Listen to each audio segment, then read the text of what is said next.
el ronquido tiene múltiples causas, por lo tanto no es un tratamiento, ¿cómo decirlo?, de una sola cosa. Hay muchas cosas que influyen en el ronquido.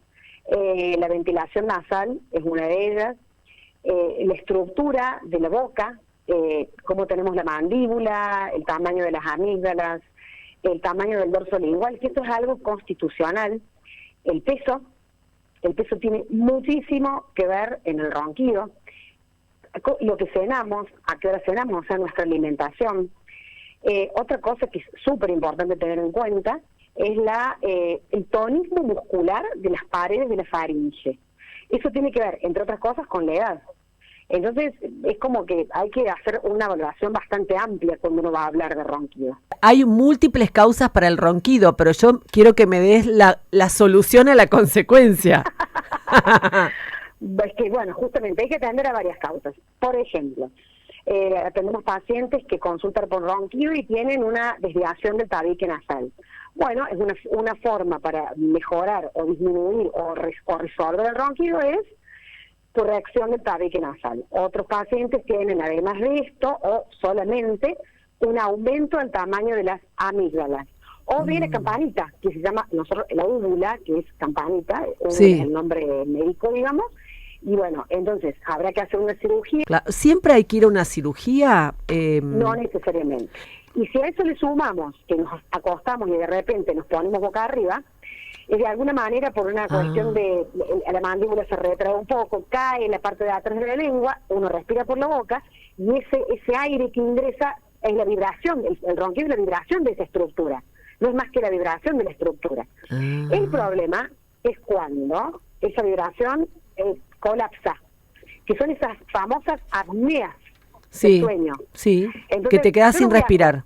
Claro, yo lo voy a hacer muy gráfica, entonces es como una cosa así.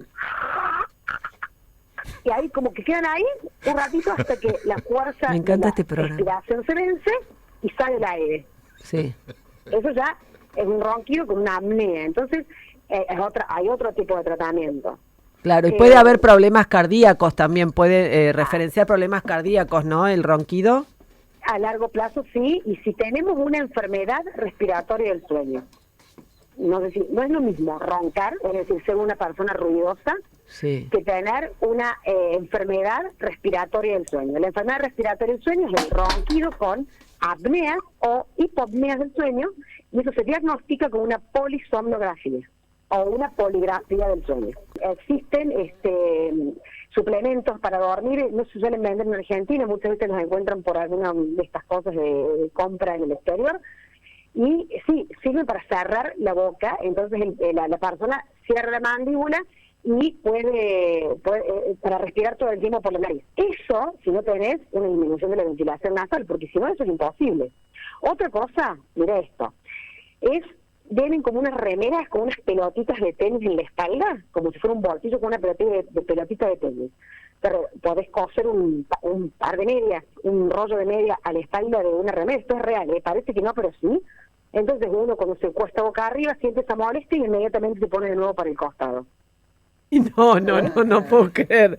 Todo lo que tengo que hacer, Bueno, Fer, mira, cenar temprano, comer liviano, evitar las carnes rojas de noche, evitar el alcohol de noche, evitar las bebidas gaseosas de noche. Esto también ayuda. El sedentarismo no es bueno para el ronquido, ejercicio físico. O sea, hay otras cosas sin llegar a cirugía, sin que ver con una vida saludable y hábitos saludables.